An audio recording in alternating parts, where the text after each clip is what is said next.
Te damos gracias a ti en la tarde de hoy, Señor. Una vez más juntos para escuchar tu palabra que edifica, tu palabra que consuela, tu palabra que bendice, tu palabra que es propicia, justa a nuestra vida y nuestro corazón. Padre, permítenos ver al Redentor que vive, a tu Hijo amado Jesucristo. Gracias te damos, Señor, en la tarde de hoy. Permítenos crecer juntos, permítenos adorarte. Hemos cantado alabaré a mi Señor, y una manera de alabar a nuestro Señor es escuchándolo. Es la manera principal como todos alabamos a Dios, escuchándolo, porque sus palabras son más importantes. Su mensaje, lo que Él tiene que decir, es lo más importante. Y tan importante es su mensaje, su palabra, que con su palabra se hizo todo lo que hay y todo lo que existe. Por eso sus palabras son lo esencial, lo primordial, lo urgente, lo perentorio, lo indicado, lo adecuado, porque toda la Escritura es útil para enseñar, redarguir, corregir e instruir en justicia, a fin de que el hombre de Dios sea enteramente preparado para toda buena obra. Gracias te damos, Señor, en los méritos de Cristo Jesús. Amén y amén. Quiero invitarle a mis hermanos que por favor abran su Biblia en el capítulo 8 del Evangelio según Job.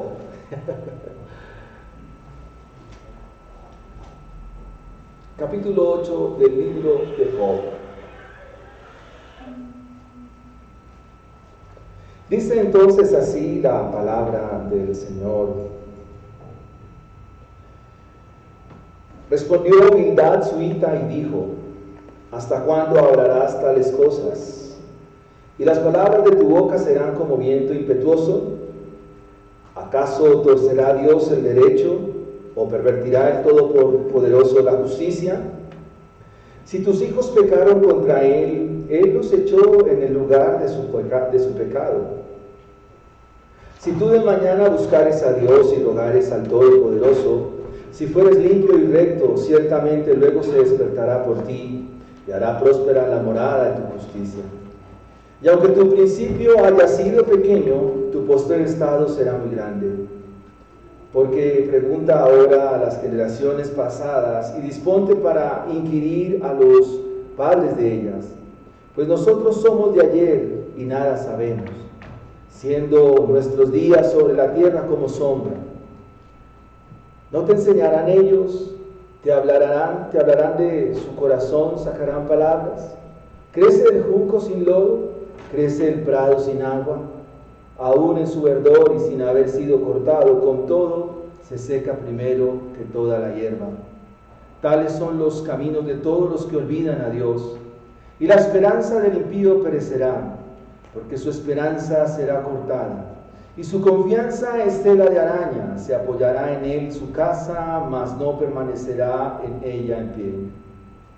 Se asirá de ella, mas no resistirá. A manera de un árbol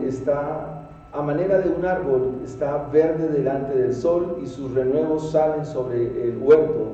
Se van entretejidos sus raíces junto a una fuente, y enlazándose hasta un lugar pedregoso. Si le arrancaren de su lugar, éste le negará entonces, diciendo: nunca te vi. Ciertamente este será el gozo de su camino, y el polvo mismo nacerán otros. He aquí, Dios no aborrece al perfecto, ni apoya la mano de los malignos. Aún llenará tu boca de risa y tus labios de júbilo. Los que te aborrecen serán vestidos de confusión, y la habitación de los impíos perecerá. Amén. Bien, damos la bienvenida a todos ustedes. Había alguien que al comienzo estaba, no sé si se fue, para saludarle también en la tarde de hoy. Bueno, mis hermanos, estamos en el libro de Job una vez más, para poder ver lo que el libro consecutivamente nos ha venido mostrando. El hilo conductor del libro nos quiere llevar a los propósitos del Redentor que vive. Recordemos que con el planteamiento de Bildad Sunita se inicia el segundo diálogo. Job habló, contestó Elifaz, volvió y habló Job y ahora contesta Bildad. Es decir que al hablar Bildad, Job responde porque este es el segundo ciclo, un ciclo entre lo que Job dice y Elifaz responde, un ciclo entre lo que Job dice y ahora Bildad, y un ciclo entre lo que Job dice versus lo que va a responder más adelante Zofar. A manera de introducción, mis hermanos, se cuenta de una fábula popular en el norte de Canadá. Se trata de una manada de puercoespines que se apiñaron para mantenerse tibios. Mientras los vientos invernales soplaban con fuerza, ellos estaban ahí apiñados. Pero debido a que sus espinas eran agudas, cuanto más se acercaban entre sí para calentarse, más se pinchaban. Y finalmente resuelven separarse.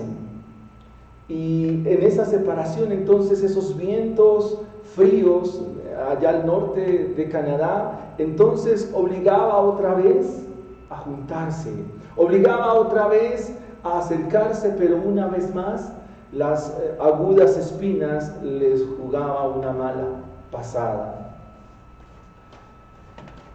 Esa danza de los puercoespines se refleja en lo que el libro de Job ha querido construir. Es notable que ahora los amigos de Job se acercan para hablarle desde un aspecto teológico, pero son como los puercoespines, quieren punzarlo, porque quieren dar una explicación desde su concepción teológica, desde su raciocinio piadoso y tratar de dar una explicación a Job, pero terminan punzándolo. En el capítulo 8 de Job encontramos a un hombre llamado Bildad Sunita. ¿Quién es este hombre? Quien dice en el versículo 2, ¿hasta cuándo hablarás tales cosas? Y las palabras de tu boca serán como viento impetuoso. La Biblia nos habla en el libro de Génesis, en el capítulo 25, versículo 2, de Bildad. Por eso hemos dicho que el libro de Job es un libro que se escribe en la época patriarcal. Y probablemente representó la sabiduría de la zona este de Arabia. Era un tradicionalista, era un teólogo ortodoxo en el extremo, pero en la parte de hoy nos va a hablar del naturalismo filosófico.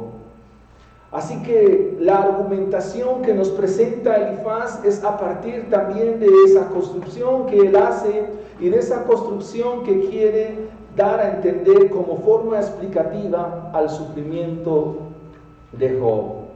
Este capítulo 8 nos muestra ampliamente la justicia de Dios. Este capítulo 8 nos presenta al juez vivo, al Dios vivo y verdadero como un juez justo. Por eso hemos titulado el sermón en la tarde de hoy, La justicia del hombre, que es de lo que se va a encargar de presentar Elifaz frente a la justicia de Dios. La justicia del hombre frente a la justicia de Dios. Si miramos el capítulo 8, versículo 3, vamos a encontrar dos preguntas con dos vocablos muy importantes que ustedes los tengan en mente, porque estos dos vocablos o estas dos palabras son relevantes tanto en el Antiguo Testamento como en el Nuevo Testamento. Dice el versículo 3, ¿acaso torcerá Dios el derecho o pervertirá el Todopoderoso la justicia? ¿De qué nos está hablando entonces Job? El libro como tal. La respuesta de Bildad reacciona de manera fuerte contra la sugerencia de Job. Ahora se nos presenta que a un hombre llamado Bildad que tiene en mente dos conceptos que van intrínsecamente ligados. El primero de ellos es el concepto de derecho. Y dice el texto, ¿acaso Dios torcerá el derecho? Y la pregunta que debemos hacernos en la tarde de hoy es, ¿qué entendemos por derecho? Bien, el derecho se define como la forma objetiva de regular la conducta humana. Ahora, desde el concepto de la teonomía divina, es decir, lo que tiene que ver con las leyes de Dios, sabemos cuál es el dictamen de Dios frente a la conducta del ser humano. Sabemos por medio de la ley del Señor qué es lo que dice acerca del ser humano. ¿Y qué dice la determinación a la luz de toda la revelación en cuanto a lo que la ley dice de nosotros? Por cuanto todos pecaron, todos están destituidos de la gloria de Dios. Así que la ley da una sentencia objetiva, da una sentencia contundente y da una sentencia absoluta. Porque lo que dice la ley moral de Dios es que todos somos pecadores.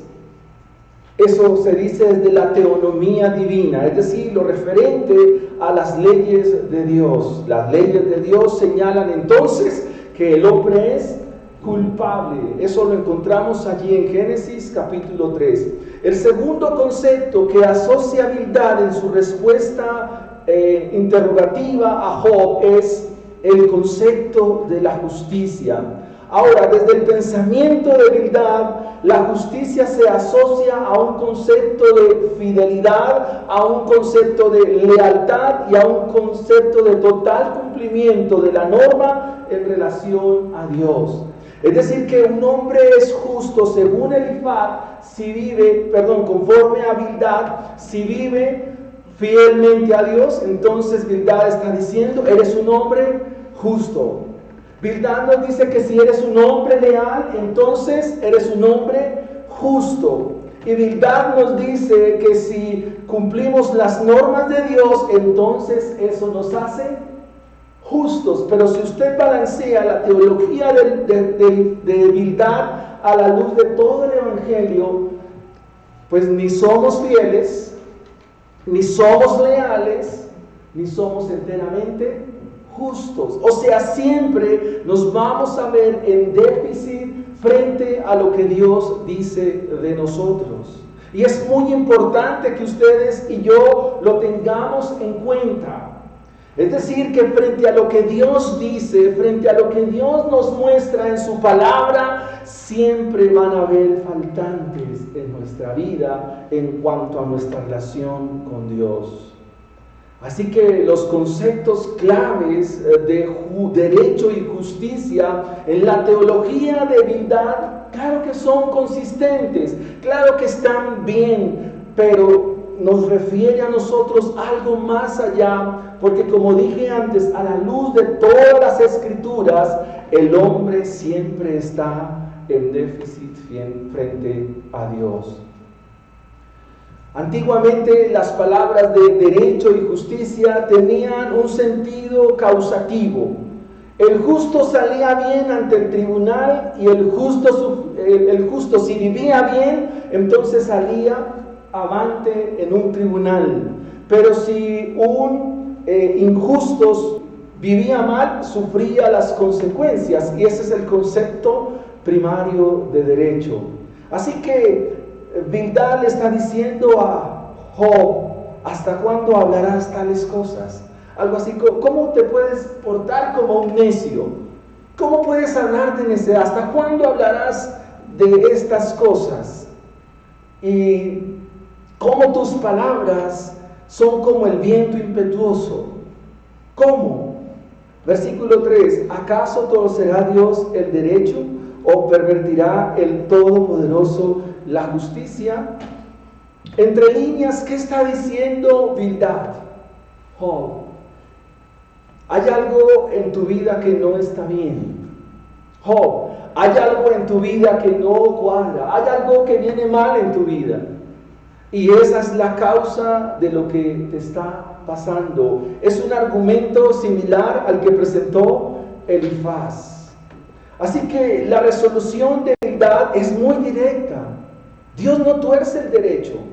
Es decir, que el carácter de Dios se conserva en el principio objetivo que describe a la persona humana.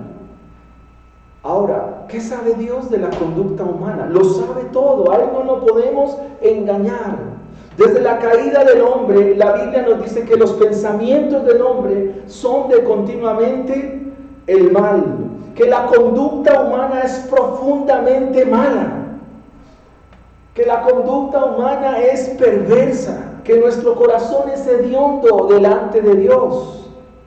Entonces la paga de nuestra conducta, según la ley de Dios, es la muerte, porque la paga del pecado es la muerte.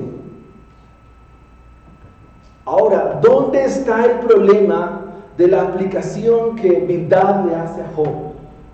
¿Cuál sería el problema?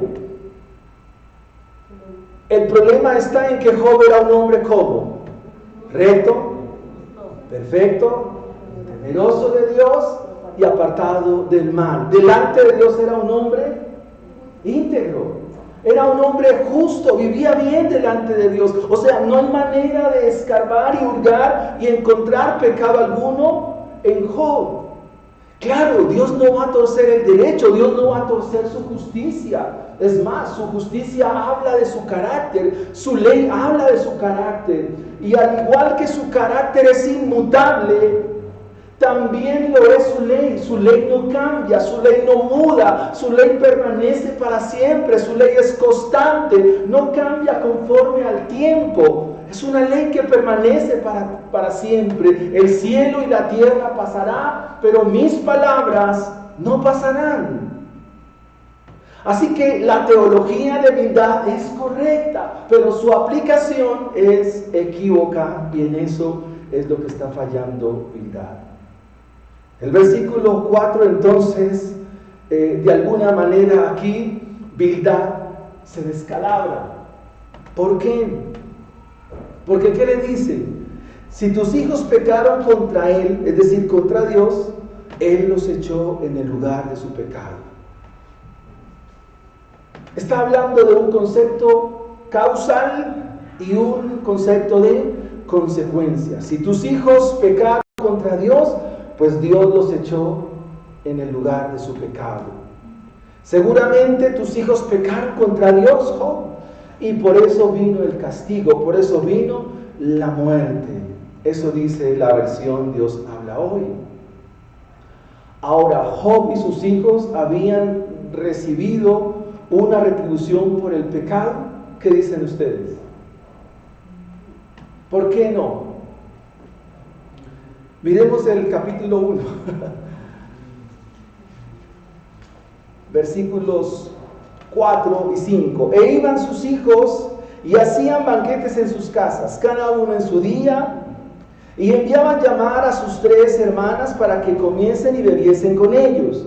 Y acontecía que habiendo pasado el turno de los días del convite, Job enviaba y los santificaba, y se levantaba de mañana y ofrecía conforme al número de todos ellos, porque Job decía, quizás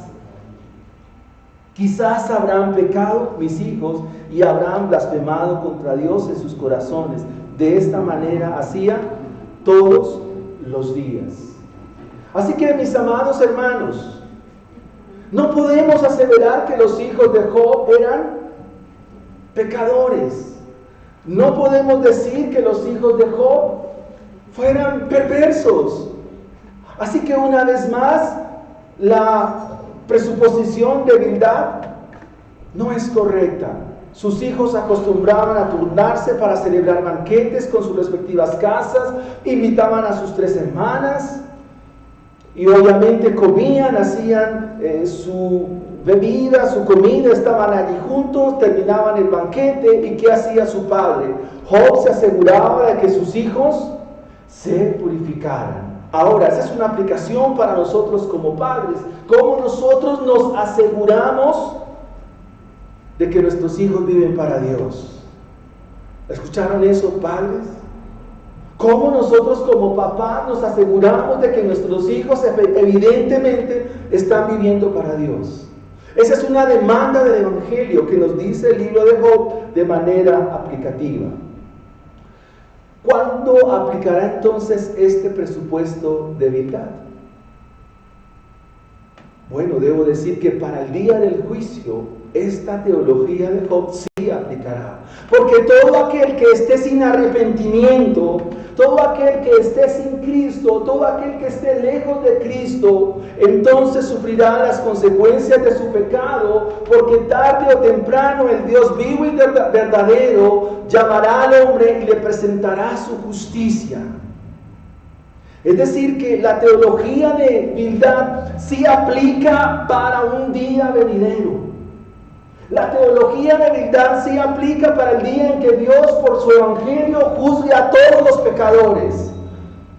La teología de Bildad aplicará para el día en que Dios por medio del evangelio entonces revele los secretos del corazón de todos los hombres. Y eso tiene que movernos a predicar el evangelio, eso tiene que movernos a anunciar el evangelio, porque en Dios no se valen los casi. Aquí no se puede jugar a que casi somos cristianos o casi somos creyentes. No, no se vale eso. ¿Somos creyentes o no somos creyentes? Y un día Dios llamará a toda la humanidad, todos se presentarán delante de Él, dice Mateo 25, y todos compareceremos delante del tribunal de Dios. Y los que creyeron a su nombre se les dirá: venid aquí, benditos de mi Padre. Los que no creyeron entonces serán enviados al mismo infierno. Eso dice Mateo capítulo 25.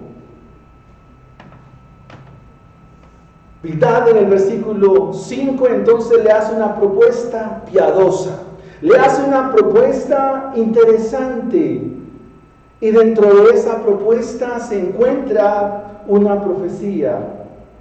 Bildad le hace a Job entonces una propuesta de carácter piadoso, y hemos de observar esos insumos desde el versículo 5. ¿Qué le dice?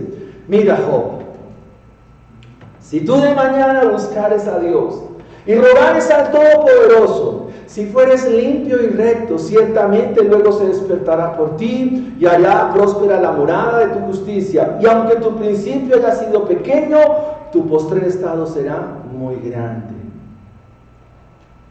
Primer error: pretender que el cielo lo voy a ganar con mi comportamiento. ¿Cuántos piensan así? Yo he pensado así. Me ha pasado muchas veces, hermanos, que ante una adversidad y ante una dificultad, lo que hago es decir: Señor, perdona mis pecados y ayúdame. ¿Por qué? Porque siempre estamos mirando que la vida cristiana es mirándonos a nosotros. Y no es así. Porque nuestras justicias, ¿cómo son? ¿Cómo son nuestras buenas obras, nuestras acciones delante de un Dios que sí es justo? Son trapos de inmundicia. Es decir, que delante de Dios nuestras obras son trapos de inmundicia. No sé si todos tienen claro ese concepto, ¿verdad? El trapo de la inmundicia era el trapo que las mujeres se ponían en aquella época cuando venía su periodo menstrual. Eso es el trapo de la inmundicia. Así son sus obras y mis obras delante de Dios.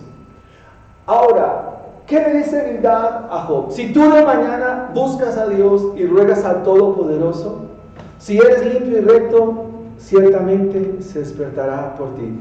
Primero, ¿Job buscaba a Dios de mañana? ¿Sí? O sea, no había que hacerle tal recomendación, porque Job buscaba a Dios ¿cómo? De mañana. Son 10 hijos, 10 sacrificios. Tocaba tener harto ganado, ¿verdad? Ahora, Job rogaba al Todopoderoso. Implícitamente la Biblia nos dice que sí. ¿Era Job limpio? Sí. ¿Era Job recto? Sí. Ahora, lo curioso es que Bildad dice que Dios se despertará por Job. ¿Acaso Dios está dormido? ¿Acaso Dios duerme frente a nuestras necesidades? ¿Acaso Dios duerme frente a nuestros conflictos? ¿Acaso Dios se desentiende de nuestra realidad como hijos? ¿O qué nos dijo el sermón pasado? Que el hecho de que Dios guarde silencio no significa que Dios no haga presencia. Él es omnipresente. Y la Biblia nos dice, no se dormirá el que guarda a Israel. O sea, Dios no duerme. Como aquel Dios al cual clamaban los israelitas al norte, los profetas de Baal, al cual Elías se burla y le dice, ¿habrá que despertarlo? ¿Será que está dormido? No, el Dios vivo y verdadero no duerme. El Dios vivo y verdadero permanece para siempre. Así que, una vez más, el consejo que Bildad quiere dar a Job tiene algo que no está cuadrando. ¿Cuántas veces hemos dado ese concepto? ¿Cuántas veces hemos dado esos presupuestos y sobre eso fundamos un consejo a alguien que está atravesando un momento difícil? ¿Qué le decimos? Entonces, Yasmín está enferma, hermana, busque a Dios. La hermana Claudia entonces está sin trabajo, entonces, hermana, busque a Dios. Freddy está pasando un momento crítico en su hogar, hermano, busque a Dios. La pregunta es, ¿para qué lo buscamos? ¿Qué respuesta es la que queremos encontrar en Dios? Si al final del libro vamos a encontrar que todo lo obra Dios. Capítulo 42, versos 9 y 10 dice que todo esto lo envió Dios.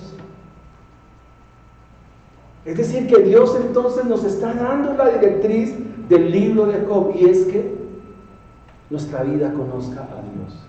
Esa es una gran conclusión en este capítulo 8.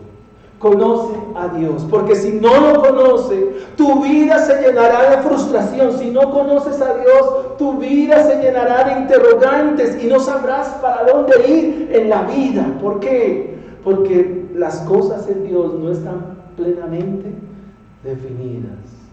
Claro, hay que rogar a Dios. Claro, hermanos, hay que orar todos los días. Los invitamos a las 6 de la mañana a buscar a Dios, a rogar al Todopoderoso. Hay que ser limpio y recto, hay que ser santos. Claro que sí, Hilda, estamos de acuerdo contigo.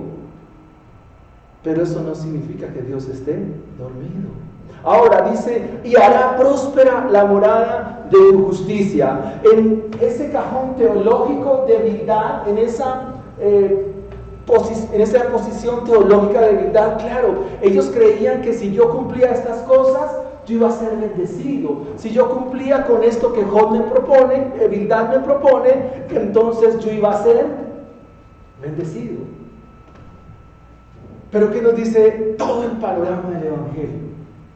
Busquen primeramente el reino de Dios y su justicia, y las demás cosas vendrán por añadidura. Ahora, ¿qué profecía hay implícita ahí? Para Job, ¿cómo aplica? Y dice, aunque tu principio haya sido pequeño, tu postrer estado será muy grande. Job capítulo 42, versículos 10 al 16 dice, después de haber orado Job por sus amigos, el Señor lo hizo prosperar de nuevo y le dio 2 veces más de lo que antes tenía. Con todos sus hermanos y hermanas y todos los que antes lo habían conocido, fueron a su casa y celebraron con él un banquete, lo animaron, lo consolaron por sus calamidades que el Señor le había enviado. Y cada uno de ellos le dio una moneda de plata y un anillo de oro. Pero esa es una profecía ¿para quién? Para Job. ¿Y cómo poder aplicar esto para nosotros? Hermanos, los justos siempre están sostenidos por Dios. Y si sopesamos nuestra crisis, nuestra dificultad a la luz de lo que Job nos está diciendo como libro, entonces debo entender que los creyentes en Cristo tienen un banquete mayor cuando Él sea quien sirva. De hecho, hace 8 días vivimos la cena del Señor. Hace 8 días dijimos que el sufrimiento tiene una fecha de vencimiento. Eso no será para siempre. Así que mis hermanos, a nosotros como justos, aunque no tengamos mayores riquezas para vivir ostentosamente, lo que la Biblia sí nos dice que cuando nuestro buen Dios y Salvador Jesucristo retorne de los cielos, entonces toda lágrima de nuestros ojos será enjugada, todo sufrimiento desaparecerá y entonces tendremos con nuestro bendito y glorioso Rey un banquete celestial. Las cosas viejas han pasado, ahora en la eternidad reinaremos eternamente con Él. Y de eso se trata el arrepentimiento. De eso se trata el Evangelio, porque al fin y al cabo las cosas de este mundo son temporales. El mundo pasa y sus deseos, pero el que hace la voluntad de Dios permanece para siempre. Y la voluntad de Dios es que ustedes y yo sigamos creyendo a Cristo, el Redentor que vive fielmente, porque hay un postrer estado mucho mejor, hay un futuro mucho mejor. Para los creyentes habrá un estado mucho mejor y será el estado final con Cristo Jesús. Apocalipsis capítulo 22. ¿Qué sucede cuando los pecadores se arrepienten? ¿Qué pasa cuando decimos, oh, tan torpe era yo, que es el final del libro? Cosas maravillosas para mí no las entendía, era muy torpe. En estos días tuve que decir, oh Dios, perdonen mis torpezas. ¿A qué les recuerda la plata, la fiesta, el anillo? ¿A qué les recuerda? Yo diría que la parábola del Padre amoroso, el Padre que abraza a quién, a nosotros los pecadores, y nos hace ¿qué? Fiesta. Ahí está la muerte de un becerro, coman, disfrútenlo, porque en esencia el Evangelio se trata de eso. Si pensamos en eso, entonces ¿cómo vemos el sufrimiento? ¿Cómo vemos la dificultad? ¿Cómo vemos lo adverso? ¿Cómo lo vemos? Porque estas leves y momentáneas tribulaciones, ¿qué producen en nosotros? Un cada vez y más excelente peso de gloria. Considerando no las cosas temporales, sino considerando las que son eternas. Eso es lo importante. Vayamos a nuestro segundo punto. Mi primer punto era una mirada al Dios justo. Ahora mi segundo punto es una mirada a la sabiduría del pasado. Una mirada a la sabiduría del pasado. Versículo 8 del capítulo 8. Porque pregunta ahora a las generaciones pasadas y dispone para inquirir a los padres de ellas. Pues nosotros somos de ayer y nada sabemos, siendo nuestros días sobre la tierra como sombra. ¿No te enseñarán ellos? ¿Te hablarán y de su corazón sacarán palabras? Ahora, Bildad lo que quiso en el primer encabezado fue que él pudiera mirar al Dios justo. Job mira arriba. Ahora, desde el versículo 8 hasta el versículo 19, le va a decir, Job va a mirar dos cosas. Va a mirar a su alrededor y va a mirar a la naturaleza. En primera instancia va a indicarle en el versículo 8. Dice así, ¿por qué pregunta ahora a las generaciones pasadas y dispone para inquirir a los padres de ellas? Pues nosotros somos de ayer y nada sabemos, siendo nuestros días sobre la tierra como una sombra. Job, hay que echarle una mirada al pasado. La propuesta inicial de Job, de Bildad a Job, es que pudiera reparar en lo de atrás y que pudiera mirar las experiencias de los demás. Acá Bildad se presenta como un teólogo tradicionalista que invita a Job a que indague en el tiempo, en su tiempo pasado, y que pueda prestar atención a la experiencia de esos antepasados. Así que la indicación de humildad se basa en la observación del tiempo pasado. Y la pregunta formulada a Job es: ¿no te enseñarán ellos? Es decir, mira los antepasados, obsérvalos, ¿acaso ellos no te enseñarán? Ahora, ¿cuál es la experiencia de Job? La tradición es de valor y hay muchos que se basan en la experiencia y viven trazando sus vidas, pero ¿a partir de quién? Del pasado. Es más, se llega a pronunciar una frase que dice: todo tiempo pasado, ¿cómo fue? Mejor. Es algo de lo que Bildad está presentando. Entonces Bildad está diciendo: la tradición es de valor, y aquellos que no tienen un pasado, no tienen historia, pues no pueden hablar de ella, no tendrán futuro, vivirán únicamente para el presente. Pero Job, tú sí tienes un pasado y debes revisar en él, revisar a quienes pueden enseñarte a través de sus experiencias. Sin embargo, en la experiencia del sufrimiento, ¿qué experiencia de atrás puede ser válida? Pretender que mi experiencia le ayude a su experiencia, ¿es válido del todo? Y perfecto, sí hay una experiencia que nos puede ayudar, y muchísimo.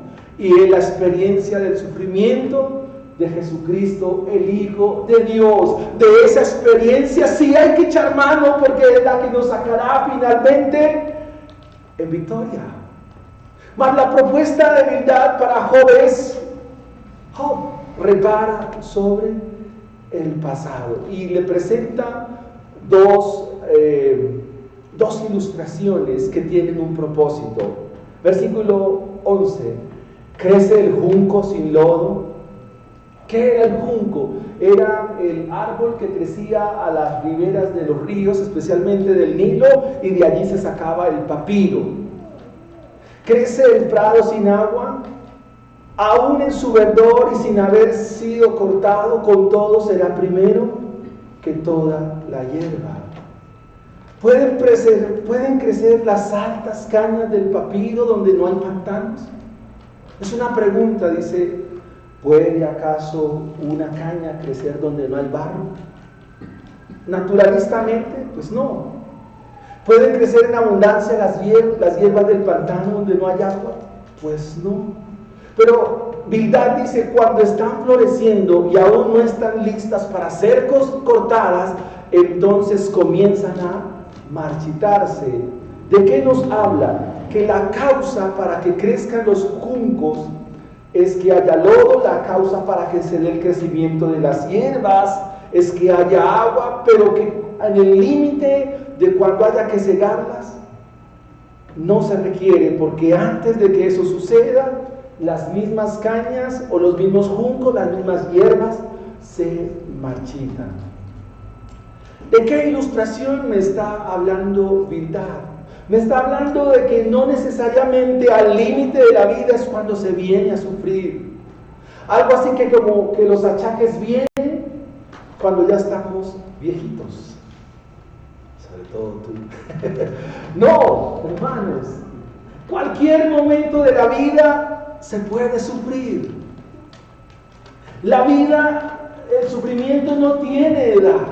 Y esa es una verdad que nos presenta el libro de Job. Puede sufrir un joven, puede sufrir una persona mayor, una persona anciana. Todos están expuestos al sufrimiento, porque desde el primer día dijimos que en este mundo, tanto los ricos como los pobres, todos sufren. A un rico lo visita la muerte y llora, y a un pobre también lo visita la muerte, e igualmente los dos lloran.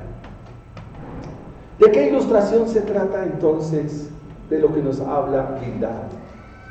Él va a usar la ilustración para decirnos que los malvados son comparados con la sabiduría egipcia,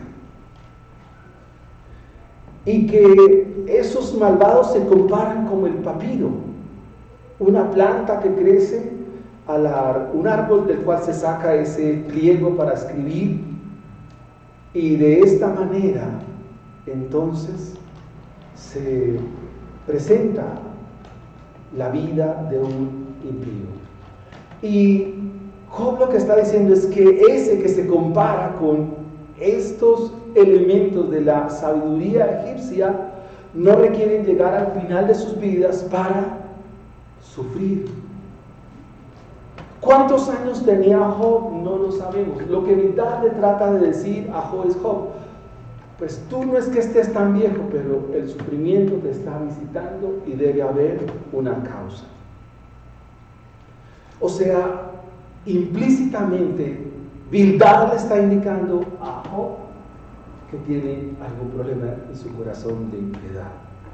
Y por eso le presenta esta ilustración. Dice el versículo 13: tales son los caminos de todos los que se olvidan de Dios. Y presenta al impío y su esperanza en las siguientes consideraciones. Dice: así son todos aquellos que se olvidan de Dios.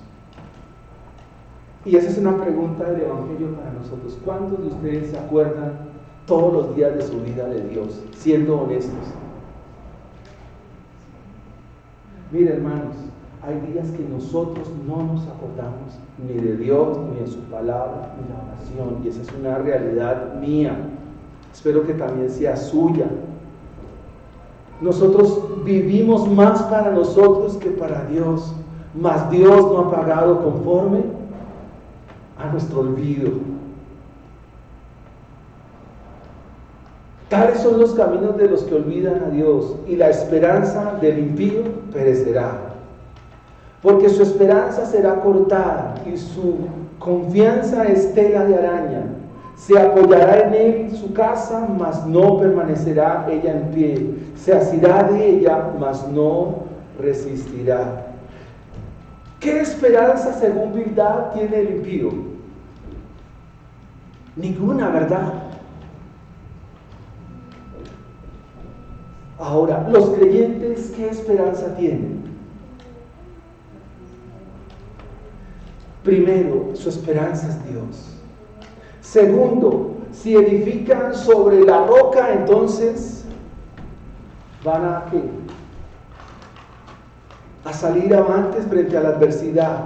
Pero recuerde que el texto de Mateo 7:21 dice que a los sabios, por ser sabios, deben escuchar las palabras de Dios, y si escuchan las palabras de Dios, serán comparados con hombres y mujeres que edifican su casa sobre la roca. Esta segunda ilustración que nos presenta Bildad para tratar de explicar lo que Job está viviendo, nos muestra que la confianza del malvado, la confianza del impío, sería tanto como si una tela de araña pudiera contrarrestar la caída de una piedra. Así es la esperanza de los malvados. La pregunta es: ¿tendrá esperanza del malvado? No. Esta ilustración la toma Jonathan Edwards en su sermón Pecadores en las manos de un Dios airado. Dice que los malvados, tarde que temprano, los consumirá la ira de Dios y no podrán hacer frente a ella, haciendo la comparación como si una tela de araña frenara la caída de una piedra. Es decir, no hay forma alguna de frenar la ira de Dios.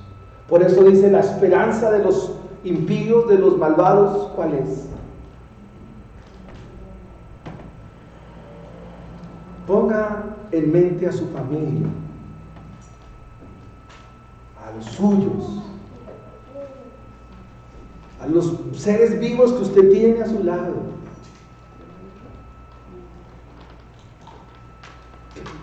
Piense por un momento en ellos. Mire, hermanos, yo pensaba esta mañana sentado leyendo acá esto y decía: Dios mío, qué terrible es para un pecador ir al infierno. Eso es terrible. Pero yo no sé si usted es consciente de ello. Yo no sé si usted también sea realmente salvo o salva. Eso no lo sé yo. Porque solo aquel que sabe y conoce de la salvación de su alma, entonces también sabe de cuán terrible es el sufrimiento para aquel que está sin Cristo. ¿Por qué entonces no predicar? ¿Por qué no enseñar el Evangelio? ¿Por qué nos llenamos de miedo? Hermanos, es un gran desafío. Tenemos el Evangelio. El Evangelio, hermanos, es poder de Dios para salvación y vida eterna. No hay esperanza para el impío, por más bueno y por más justo que se crea. No hay esperanza para él, a menos que crea a la justicia divina. ¿Y quién es la justicia de Dios según la carta a los romanos? Cristo, nuestro Señor. Él es la justicia, que es válida y la única que es suficiente delante del Dios Santo. Versículo 16. A manera de un árbol está verde delante del sol y sus renuevos salen sobre el huerto. Se van entretejiendo sus raíces junto a una fuente y enlazándose hasta un lugar pedregoso. Si le arrancaren de su lugar, éste le negará entonces diciendo: nunca te vi. Ciertamente este será el gozo de su camino y del polvo mismo nacerán otros. Tales son los caminos de todos los que se olvidan de Dios. Claro, esta postura teológica de verdad es correcta,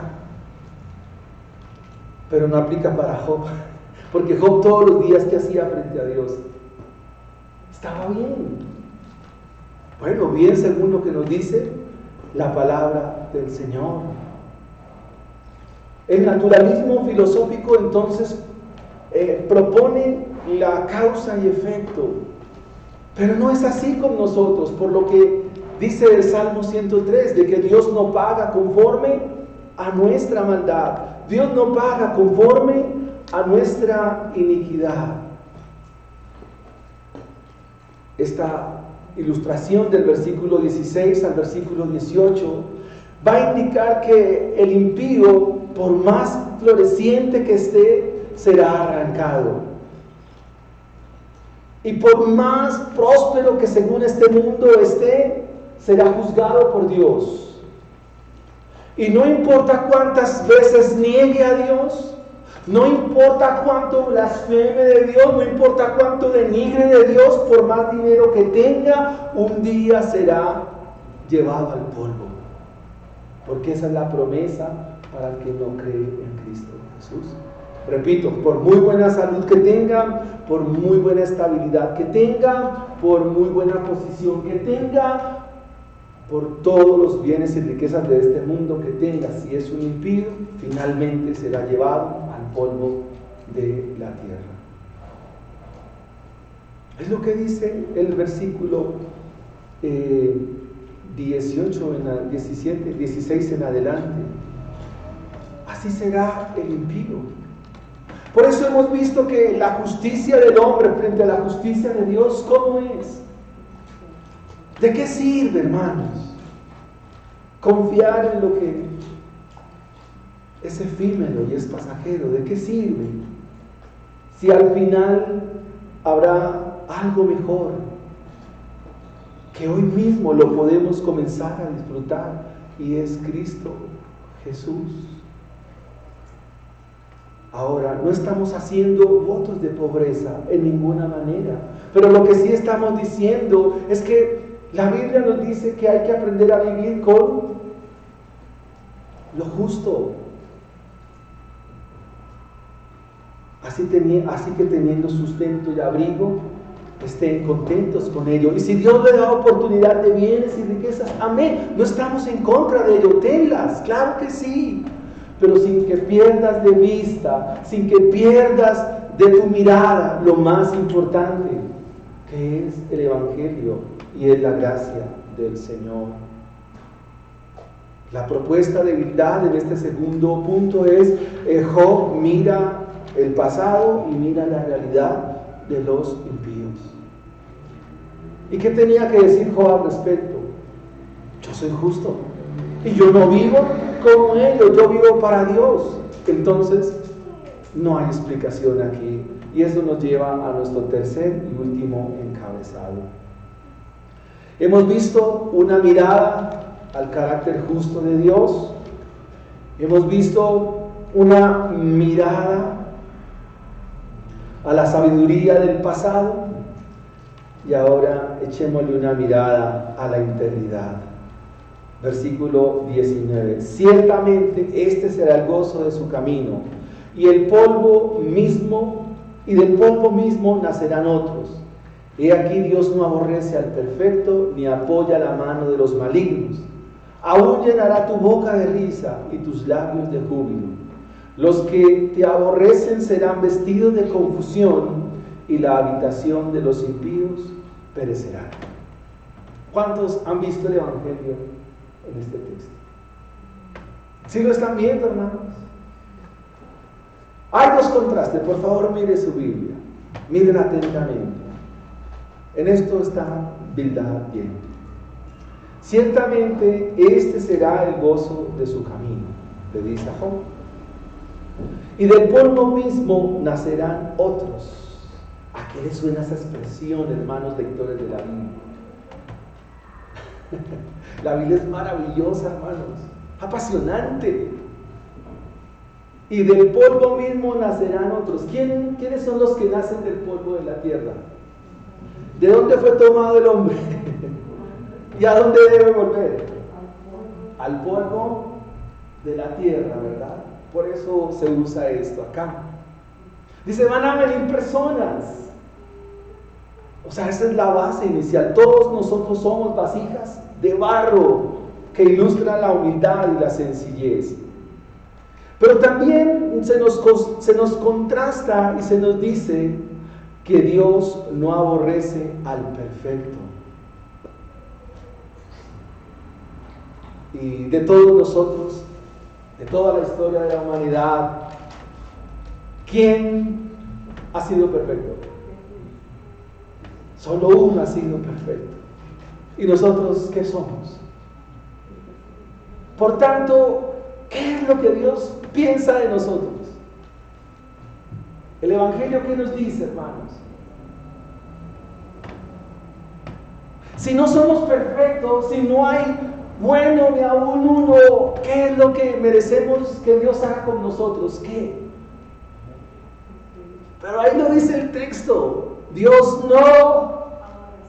Pero ¿qué es lo que merecemos de parte de Dios?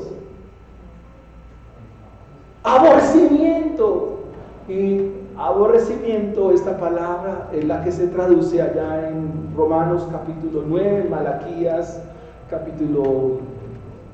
no recuerdo la cita, pero dice que Dios a Jacob lo amó, pero a Esaú lo aborreció. Así que lo que nosotros merecemos, ¿qué es? ¿Qué te mereces tú?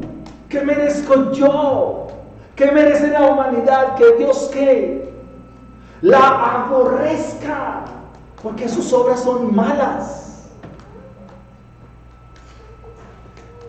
Dice después de la coma, ni apoya la mano de los malignos.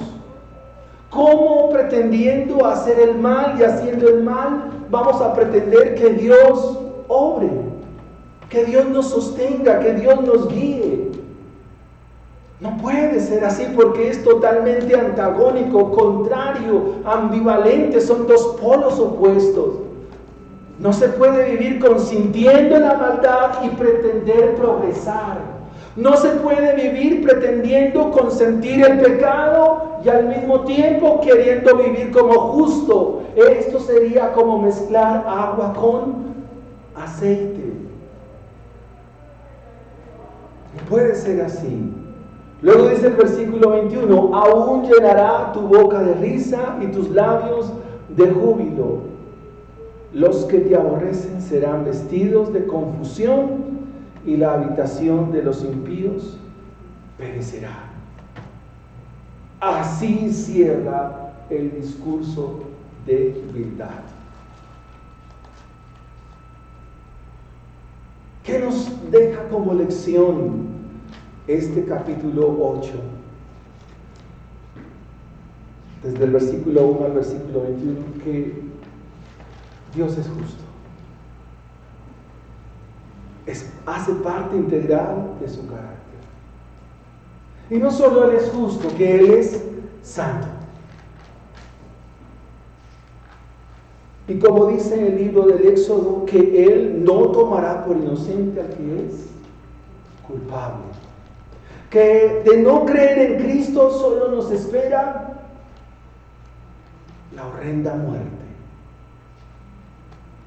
Pero que mientras estemos aquí, estemos en este mundo y tengamos vida, siempre habrá el momento para venir al arrepentimiento y habrá el momento para venir a salvación y vida eterna. Este es el momento, hermanos, para confiar en Cristo Jesús, confiar en la provisión de Dios, confiar en la provisión de Él, quien es la justicia misma de Él, para que confiando en Él, entonces tengamos un banquete cuando hayamos partido de este mundo. Hay que orar, hay que clamar, hay que ser justo, hay que ser íntegro, no para alcanzar las obras de Dios, sino porque Dios nos ha alcanzado. Hay que ser justos y vivir delante de Él, porque su gracia nos ha alcanzado. Queridos hermanos, quiero una vez más que miremos el versículo 22. Los que te aborrecen, dice el texto, serán vestidos de confusión. Pongámonos en pie, hermanos.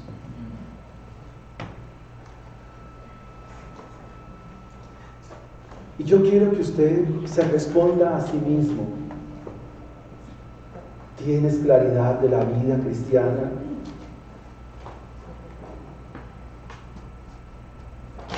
No se engañe, no se engañe usted mismo.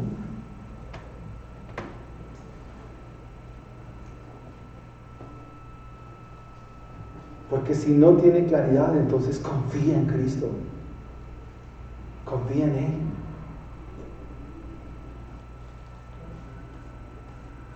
Porque en la confusión nosotros terminamos aborreciendo a Dios. En la confusión terminamos haciendo lo que es equívoco delante de Dios. De hecho, aborrecer es lo contrario a amar. Aborrecer es lo contrario a querer vivir para Dios.